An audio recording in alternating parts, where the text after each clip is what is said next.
Hey guys, welcome back. Season 1, Episode 7, we believe, Ecuador Insider Podcast.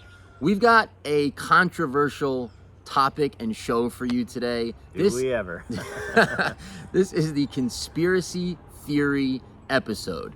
And we debated whether to put this out or not, honestly, because we felt like we might turn some people off talking about these subjects.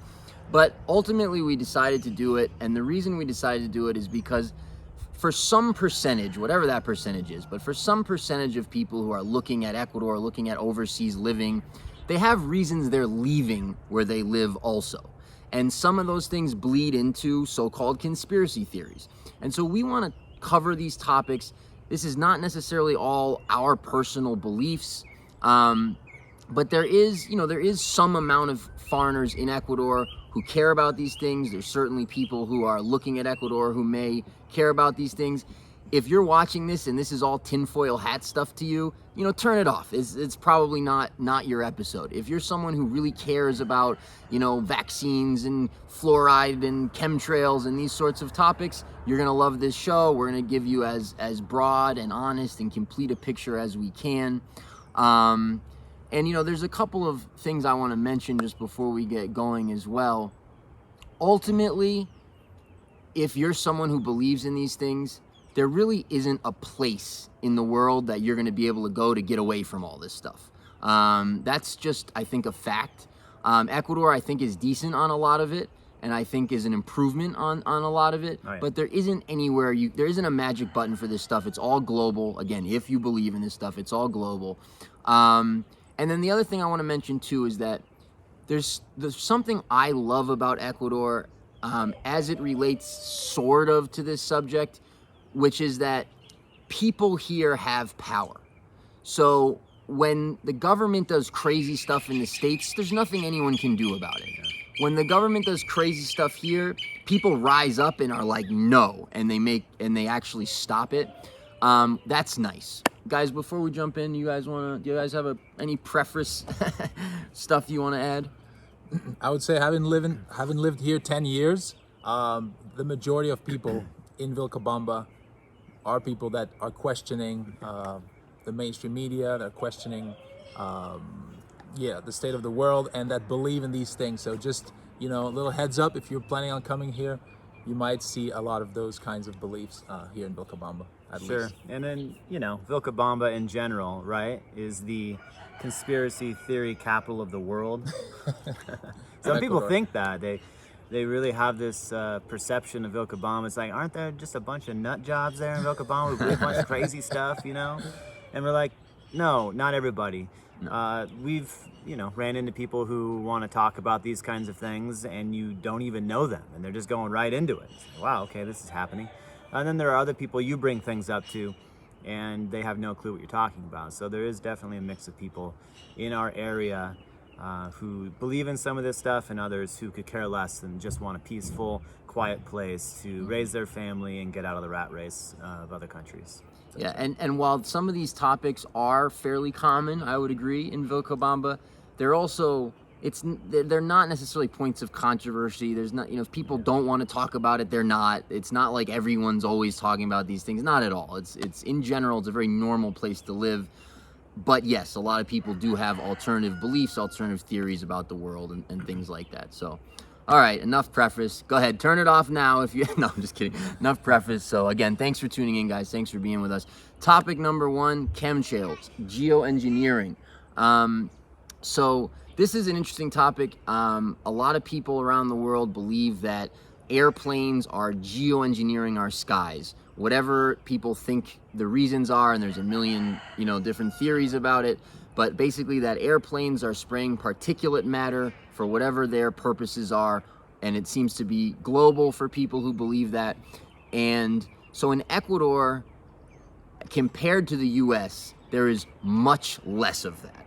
Where we live, you essentially do not see airplanes spraying ever. I think in my 8 years here, I might have seen it like 2 or 3 times, an airplane actually like... Yeah, well, I actually look for them, and I've seen them in my 3.5 years, maybe 5 to 7 times right in there. I can't count, and I take videos of them, and I'll tell you what, it's just a single line or 2 lines, right? So this is way better than those of you who live in areas where you see the crisscrossing and you observe it over a period of 2 hours, and the crisscrossing turns out to be a blanket of gray over your skies, right? Was a blue day, now crisscross, now blanket of gray. We don't get that here over Vilcabamba in southern Ecuador in the mountains. So it's really a blessing. Blue skies are truly blue here. But when you go to the coast, like I just came back recently from the coast, you do see a little bit more of the gray. So there's something with the Pacific Ocean. Maybe there's no restrictions on what you can do in the Pacific Ocean. So governments can employ their planes, deploy their planes over the Pacific and just have a heyday spraying over the ocean for some unknown reason. Yeah, I mean, and as simple as the fact that there's very little air traffic here in Vilcabamba, you won't see many planes in the sky in general, so therefore less lines in the sky. It's true. Like if they wanted to geoengineer this area a lot, they would have a hard time justifying where those planes are coming from, as you don't see airplanes here essentially ever.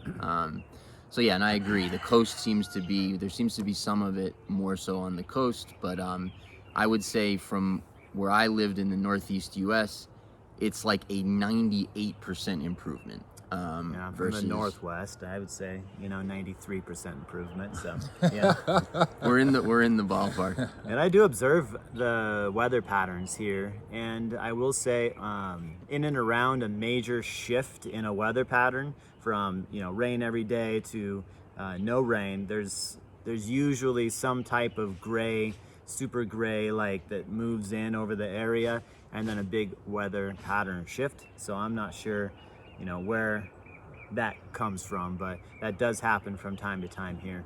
But again, we're just not seeing the crisscrossing skies here. So if you want to get away from something like that, this would be a great region to move to. Topic number 2, fluoride. This is a good one. People, in the US, they put fluoride in pretty much all of the municipal or town, city water systems. In many parts of the world, they fluoridate the water. I was very disappointed when I got to Ecuador. And of course, dentists tell you it's for your teeth. Maybe it is, I don't know. But I was definitely disappointed. It's, it is a chemical. It's something I had researched and was not interested in drinking. And when I got to Ecuador, I was very disappointed to find out that they put fluoride in the salt. So you can certainly buy salt that is sea salt or mine salt. There's lots of beautiful salts you can buy that are not fluoridated, but if you buy the normal store brand table salt, it does have fluoride in it. It says that as well. It's not something they're hiding. In fact, they market it sort of like in the States, in the water, they market it here. And in fact, funny sort of anecdote, I've asked a number of Ecuadorians, because it was surprising to me, because back home they tell you it's for your teeth, but here it's in the salt. So I was wondering, what do they say that it's for here? And apparently it's for your throat. I've been told that by multiple Ecuadorians, that something with your throat, that if you don't get the fluoride, you're gonna have a problem with your throat. So they care about the health of your throat here. So. I think it's the iodine. Usually that's for the thyroid gland, but maybe the locals are just confused, or could be, or I was confused. Yeah, who knows? They were told the wrong thing. Well, one thing I was told by restaurant owners, that the Ministry of Health, when they inspect the restaurants, they want to make sure that you have the fluoridated salt, and that you use that for cooking. Nice. So again, a global phenomenon, right? Like this is everywhere, but at least not in the water. And so, yeah, you can make the decision how much you want to eat out. And in Vilcabamba, a lot of the restaurants do not use the fluoridated salt because people care about that. In the rest of the country, almost all the restaurants would. Right, exactly. All right, topic number 3, GMOs. This is a positive one. Ecuador actually has a ban on GMOs. How widely that's enforced, I don't know. But there is, on the books, there is laws against the cultivation of GMOs. You are not allowed to cultivate GMOs. I think you're not even allowed to import them. Now, of course, they are in different products. If you buy a bag of potato chips, I'm sure, Lay's potato chips, I'm sure you're buying some GMO stuff. So there seems to be some gray area there, but there are laws on the books against GMOs here. My understanding is it's in the Constitution that Ecuador is not allowed to grow GMOs. there was a clause that was added. You heard of that? That for experimental uses, they would allow for experimental crops, but most people are not growing GMO food at all, GMO crops. For import, though, I do believe they do import GMO products, and they have to be labeled. Contiene transgénico. Oh, is that? Yeah, I have. Is that? I didn't know that's what they were referring to. It's on the label. It has GMO in it. Right. Very few products have that. I've seen, like you said, maybe some chips that have like soy oil or something like that in them. And very few things have GMO. In Super Maxi, the major grocery store in the country, they do have non-GMO brand chips and snacks and stuff like that. So if you need your snack fix, there are options for you. The good news about Vilcabamba specifically is they have an organic market, and they pride themselves on having non-GMO and organic produce, fruits for you to consume. And it's growing in popularity. The local farmers and growers are seeing that they can make more money because they charge more, and so it's growing in a trend here versus, I guess in other parts of the world, organic farmers are getting snuffed out by the big boys, and it's not really the case here. So that's good news. And you're seeing those trends take hold. Like when I got here, there was no organic stuff in Super Maxi. Now there's like organic sections. They're not big.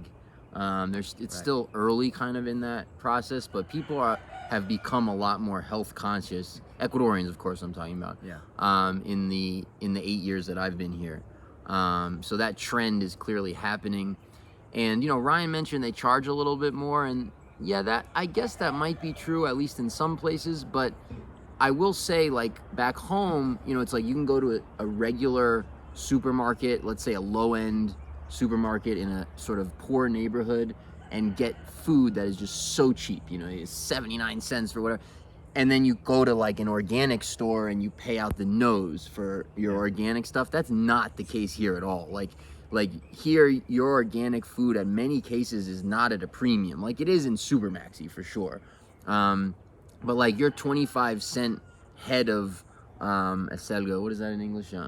Chard. Swiss chard, yeah. is 25 cents, whether it's organic or not. Now maybe in Vilcabamba, I don't know, but in general, like your differences, it's very easy. My point is it's very easy to eat organic here and not be, budget unhappy. I mean, it's usually 25, 50 cents more per item.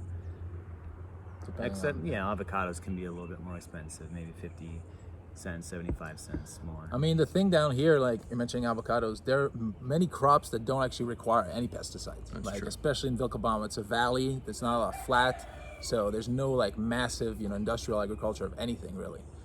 So avocados, bananas, yucca, it's always going to be all organic, your citrus, pretty much all your fruit, most of your fruit. Yeah. Not like berries maybe, but most of your fruit they don't spray. That's a great point. Good. Cool. All right. This is a good one actually. So alternative like health cures, like medicine, right? Like in the States you've got the FDA, which I have friends who have been in the supplement business and they've been creating various cures for things, and the FDA is a very heavily regulated industry. The FDA is very heavy-handed. If you make any claims at all, you can get in serious trouble. In Ecuador, the alternative health industry to date is not regulated, to my knowledge. There's no regulation. So you can, if Carl wanted to open up a shop and heal with magic, crystals from God and plants and whatever he wanted, he can do that. So obviously that's a ridiculous example, but my point is that all of those industries, people are free to practice them, and they're, you're not dealing with the FDA and that sort of heavy-handed oversight. Yeah, they have something I've just heard about, a court case recently. Everything that's pharmaceutical is highly regulated. Everything that's considered ancestral medicine, which is herbal medicine, is unregulated. So anybody on the street can sell an alternative or ancestral medicine without, permits, without having, any type of regulations. Yeah. And Vilcabamba is known for natural medicine. healers, different people who have various medical techniques, modalities, all these things. It's a melting pot for these types of people to move to, and people who are looking to heal their bodies are moving to the Valley of Longevity, Vilcabamba, because these people have moved there and providing their services. There are a good amount of world-renowned people who come to Vilcabamba and do retreats, and people who follow them will come down and do a week or two of whatever it is that they're trying to heal their body for, and all that good stuff. So it's definitely an area in the world that prides itself in natural modalities and healing, and there's everything about it. It's clean, and yeah. I mean, we don't have to go too deep into this, but Vilcabamba was called the Valley of Longevity. If you didn't know that, you can look. There's a lot of information online. People used to live like 100, 120 years old. Was not uncommon. And so it does attract a lot of people that want to be healthy, that are looking for this healthy lifestyle, because the Valley of Longevity. Yeah, so one of the main conspiracies, if you move to Vilcabamba, you immediately lose about 20 years in the face. So, I mean, true or not, I mean, that's what people are saying. You got to come to check it out. As soon as you step foot in Vilcabamba, you lose that 20 years. Jokes aside, I've seen a lot of clients over the years who come looking not so great. And I see them 3 months later, they look a little better. 6 months, and I see them a year later, they've lost 20 or 30 or 40 pounds. They tell me they're off a bunch of medications. They're telling me their doctor, their tests are coming back 1,000,000 times better. I can mention this because he mentioned it in an interview we did on the channel a couple of weeks ago, but Joe Schramm, who I did an interview with, when I met him, he was quite a bit heavier. His skin was very pale. He was on all kinds of medications, and he reported in the interview that I did on the channel, and obviously the weight you can see, he's lost, a ton of weight, but his skin looks great. And he reported that, he's off all his medications. His doctors can't believe how his turnaround, and it is kind of a common story here. And, one other thing I'll add to what Ryan said, and I'll just give this example. I don't think you'll mind, Ryan. So Ryan's wife is a physical therapist, and she also does like cranial sacral work and different work like that. And it's absolutely incredible if you ever get a chance to come down and have a session with her. But she's one of probably 50 or 80 or 100 people or something in Vilcabamba that offer, like Ryan said, their modality. And many of them are world class. I mean, Ryan's wife, I consider it's incredible what she does. And I come out of there, the sessions I've had with her, I come out of there, walking on clouds. It's just incredible. And that's true of a lot of people in Vilcabamba. There's a lot of world class healers.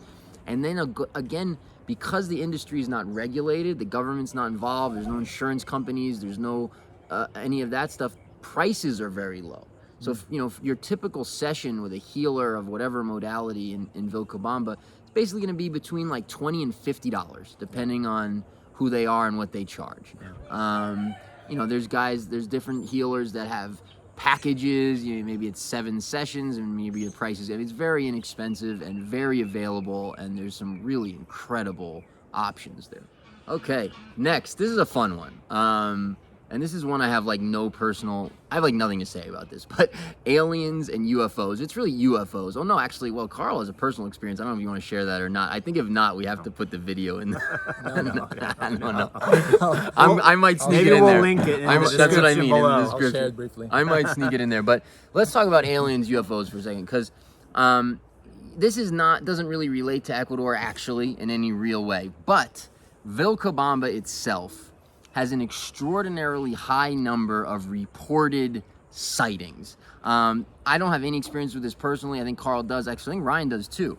So I'll be quiet here in a second and let them talk. But the only thing I want to mention about it is that the people who are seeing strange activity in Vilcabamba, sometimes related to Mandango, the famous mountain that overlooks Vilcabamba and other things, are not kooks. These are not crazy people sitting around, like this. These are normal people. They're often Ecuadorians. They're very reluctant sometimes to talk about these things, but there is an abnormally high number of reported sightings, things like that. So take it away, guys. Sure. So basically, I've never seen an alien in my life. I think the topic of unidentified flying objects is pretty broad, but the UFO thing's always tied to aliens, and I don't think that's really should be the case any longer, because there are a ton of things going on in the sky right now that people cannot explain. And you know what, you're gonna call that Starlink, you're gonna call it, you know, whatever you want, a satellite of some kind, if you just want to downgrade it. But they're making these satellites then pretty fast and very bright. And so the things that I've seen in the sky are overly bright, midday, just standing still, and I keep watching it, and in a split second it's completely gone. And you're like, all right, well, I guess that was a star.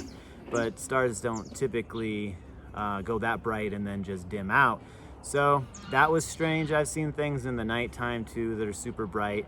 I don't know how they power those lights so bright on the satellites, and why they would invest all the money into bright lights to light them up for no good reason, because they don't need the light to do what they're doing. So anyways, I can't explain it. Those are a little bit of the instances I've seen here, but I've also seen that in the States. So it's not really just here, but I do observe the sky a lot because I love looking up. A lot of people just look down. That cement's not so pretty. Look up, guys. Yeah, I mean, there definitely, even the local people have mentioned different sightings of UFOs and all sorts of different beings. I mean, if you start talking to like the old school campesinos, like they'll tell you about dwarves, they'll tell you about different types of, you know, gnomes and fairies and cougars with like a diamond shining on their foreheads at night. Have you heard about that? No. No, this is great. You don't have to tell us now, but we'll have a nice combo after. This is fun. Dive in, man. Keep going. I mean, Yeah, so, and I, as Jesse mentioned, I had a personal experience.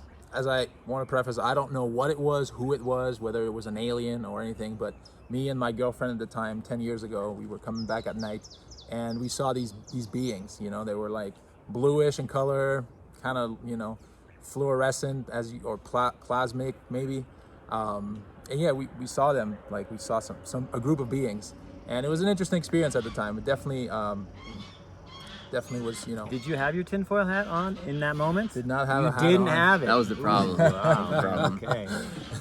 Yikes. Yeah, I mean, And, so, you know, oh, sorry, no, go ahead. continue. No, Please. that's pretty much it. I mean, it impacted us, you know, pretty strongly. We thought we saw aliens. As I said, I can't tell you what they were, but yeah.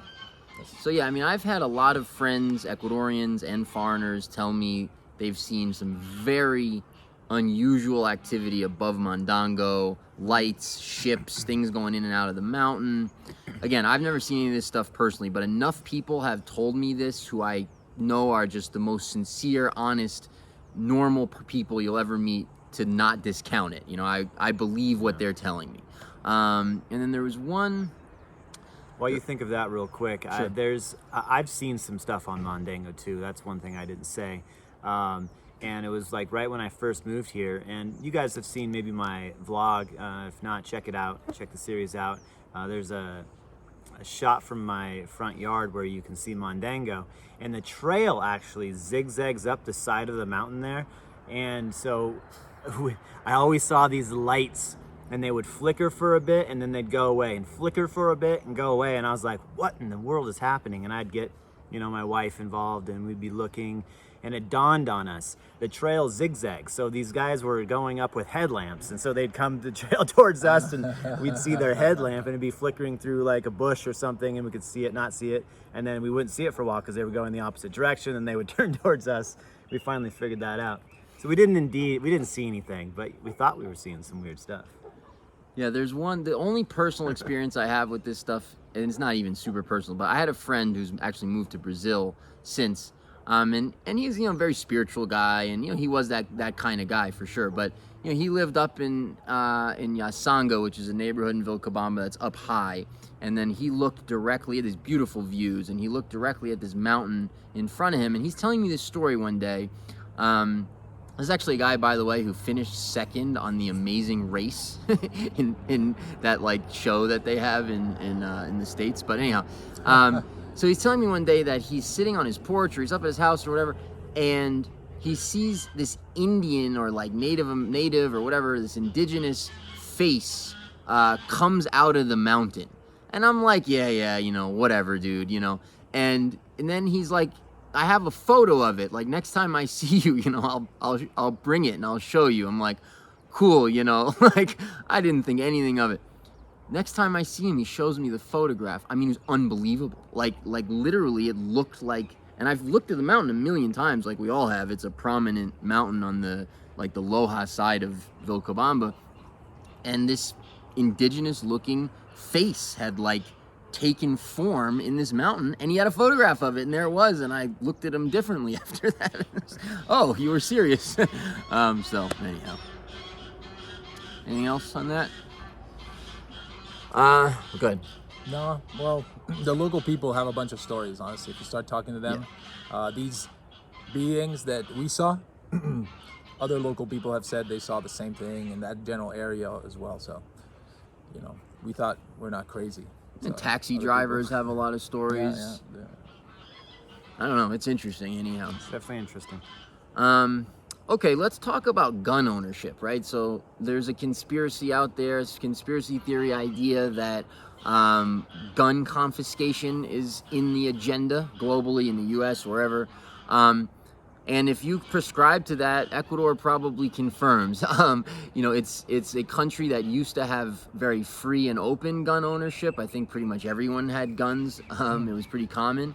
And then it got very strict to date. You can own guns, you can buy guns, you can register them, but it's a very strict process. You have to give a blood sample and you have to buy the gun, not through the government exactly, but it's like the government's involved in every aspect of it, including the ammunition. Of course, there's a legal, you know, you can always buy like black market firearms, but as far as the conspiracy, as far as like that idea, it's definitely not a gun culture here. People do own guns, but it's not, you know, probably compared to the States, it's probably 3% of the gun ownership. And they have made it difficult to purchase both guns and ammunition and import them, etc. is not easy to do here. My understanding is you can get a gun legally. You get a license for it, a little card, matricula, and that means the gun is assigned to you and your address, so you cannot transport the gun outside of your home except if you get a permit from the government to transport it somewhere else. And the caveat is you're not really allowed to use it. So you're allowed to own it, but you can't actually shoot anybody because that's a crime, right? So you can have a gun for self-defense protection in your home, but if you do actually fire someone, you could get in trouble for that. The police say here that if that were to happen, if someone were to come in and burglarize you and come in with firearms and they're threatening you, your family, and you in self-defense shoot and kill that person, the police have told the foreigners here, and probably even the locals too, do not report that to us. We don't want to know. Take care of it yourself. So, because if you do report it, then you will go to jail for a very long time and be put away, because it doesn't matter if it's self-defense, which is odd. We're used to in the United States, Canada, you know, you're gonna have some rights to get away. Yeah, self-defense. Get away with not getting in trouble for someone trying to come and kill you, and you're just defending yourself. But here it's not the case, so take note. And yeah, I mean, if we're gonna get into that stuff just for 2 seconds, it's like that's true on a lot of different things here. It's like they almost don't treat fault the same way they do back home. It's almost like if there was a loss of life or an injury, it doesn't matter like whose fault it was. I'm thinking, for example, of traffic accidents. It's like if somebody runs out into the street drunk and you are going the speed limit and you're totally complying with everything and you hit them and run them over, you're still going to be penalized for that, even though you've done nothing wrong. You're going to get arrested that day. You're going to have to deal with legalities. You're going to have to compensate the family, probably. You could even go to jail longer if you can't compensate the family, for example, if you don't have the means. And so that sort of carries over to what Ryan's talking about. If people get hurt, injured, or killed, it's like someone has to be held accountable, even if the circumstances dictate that they absolutely shouldn't. So it's like a strange, I don't like that. It's not one of my Could be a for- downside for sure. Yeah. But an upside is that statistically, this country does not have traffic-related injuries as like a country as much as like, you know, the States, for example, where people are getting into wrecks and dying like all the time. And here, you know, they drive recklessly and just get away with it. Like they're for sure our guardian angels around all the drivers in this country with, you know, how windy the roads are and people passing on corners and stuff. It's miraculous that there aren't more accidents. So that's a plus side. Things just don't happen here. Usually, you know, especially in Vilcabamba, not a lot of places to go and drive that are high danger. So. All right, let's talk about the current situation in the world with the bug that's going around. I'm gonna use coded language here because YouTube censors on this topic. So there's a bug going around the world, obviously currently in 2020 into 2021, and there's a related jab that people would like you, that powers that be would like you to get, medical, whatever, would like you to get. So how does that relate to Ecuador? Oh, and then there's passports related to that, right? Like jab passports as well. So, you know, I don't know. It's kind of an uncomfortable topic for me. I guess, you know, Ecuador is probably like the rest of the world in the sense that they believe that this is taking place. They are getting vaccinations, although, oops, I used the word. They are getting the jab, but they're way behind. So it's... there's a lot of people who are upset because they don't have access to the jab currently. They have made no noise whatsoever about it being mandatory. In fact, they've made noise, they've said the opposite. So it does not look like that's going to be a mandatory thing. They haven't said anything about the passport piece either. You know, I don't know, that may end up being a global thing, who knows? But I don't know, that's what I have to say about that. Yeah, some people are concerned about that jab being forced upon you. So people are asking us what we think about if the government would be able to implement force measure on a foreigner. And my answer is no, I don't think that they would be able to. It's a very unorganized government. And so if from the top down they started to say, okay, everybody, mandatory, whoever is here in this country, you have to get the jab, you know. So for safety, and we're gonna, you know, it's part of your duty in life to do it. And if you disagree with that, I think that you'd be able to get away with not being caught up in that implementation because they're so disorganized that once they finally make it to Vilcabamba, like you could just not show up for it. And there are going to be so many different ways to get around it in this country.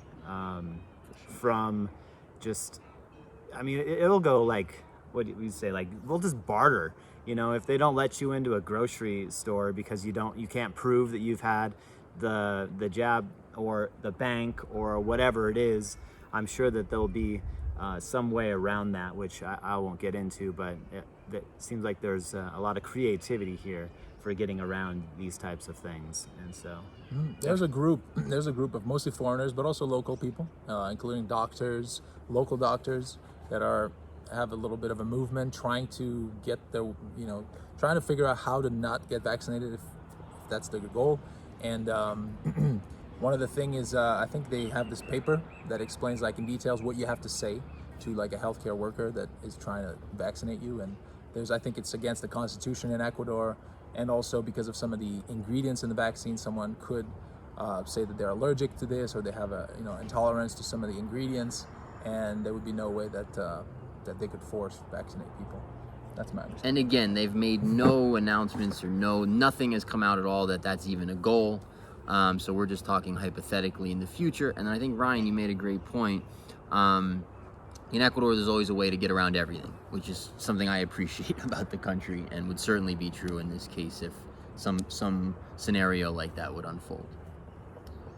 Okay, let's talk about 5G. So this sort of relates potentially, depending on how you look at this. But so 5G, again, it's going global. I don't think there's any country that's gonna, maybe I don't know, there's something I don't know, but any country that's gonna ban it or outlaw it, or, it's just sort of the next step here technologically.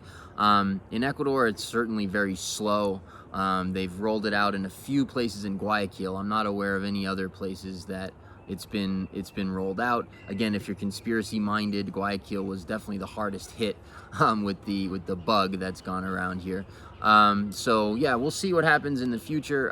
It's hard to say. I don't think the government has really come out either way, and we'll see. See what happens. There's a large group of people in Vilcabamba that have come together to, fight against 5G coming to Vilcabamba. So they've got attorneys. They're taking their stand to the legislature to be, somehow written that Vilcabamba just does not get included in the 5G rollout plan from the president. And so yeah, we'll see how it plays out. Yeah, my understanding is that the mayor of Vilcabamba, the current mayor, is against it. He was, I guess, convinced by the foreigners that there was some damaging effects of 5G. But that could always change. There'll be a new mayor at some point. And there's some people that have gone around to different internet providers in Vilcabamba that also have convinced them. I know one of the main internet provider has said publicly that he will never convert to 5G, that he won't be installing 5G. So I don't know if they're all on board with that, but there's definitely a movement, a large group of people especially in the Vilcabamba area, that are against it. So we'll see what unfolds, but I do not think that it will be in the rural areas. If it does get installed at some point, it will most likely be in the downtown Vilcabamba. So if you live in the outskirts, most likely 5G is not going to go all the way there. That would be huge investment in infrastructure and stuff.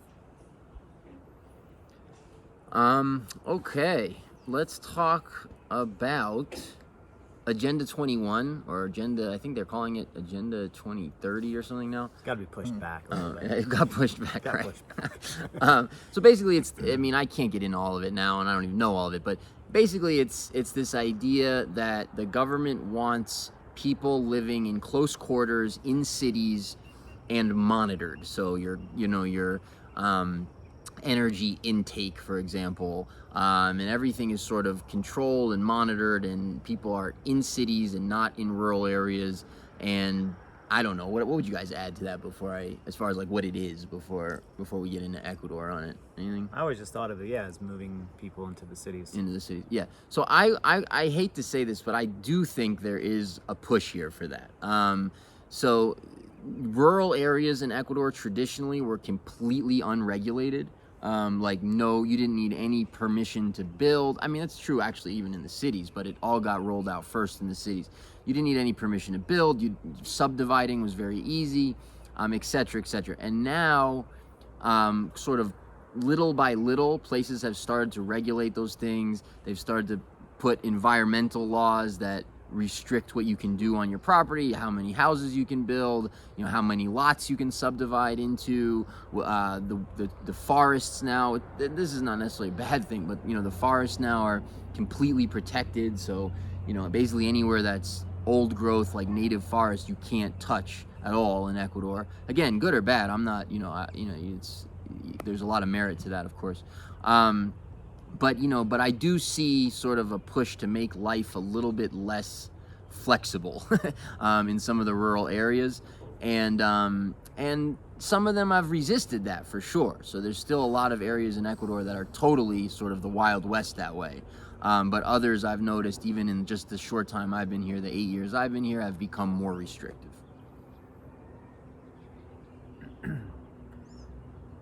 Yeah. Okay. All right.